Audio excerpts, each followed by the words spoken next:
কোন মুসলিম অমুসলিমের রক্ত গ্রহণ করতে পারবে কি না? উত্তর হলো, মুসলিমের শরীরে অমুসলিমের রক্ত গ্রহণ করতে কোনো বাধা নাই, কোরআন হাদিসে কোথাও নিষেধ নাই। অমুসলিমদের সাথে আমাদের উঠা বসা, চলাফেরা, খাওয়া দাওয়া, তাদেরকে কর্মচারী হিসাবে নিয়োগ দেওয়া, তাদের অধীনে কাজ করা এবং তাদের সাথে স্বাভাবিক লেনদেন করা, এগুলোর কোনোটাতে আল্লাহ তাআলা আমাদেরকে নিষেধ করেন নাই।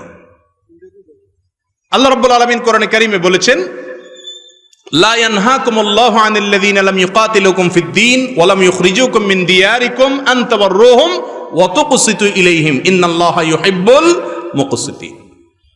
যে সমস্ত অন্য ধর্মাবলম্বী ভাইরা, অমুসলিমরা তোমাদের সাথে যুদ্ধে লিপ্ত হয় নাই, শান্তিপূর্ণভাবে সহাবস্থান করতেছে, তাদের প্রতি সদাচরণ করতে, ন্যায়নিষ্ঠ আচরণ করতে আল্লাহ তোমাদেরকে নিষেধ করেন না।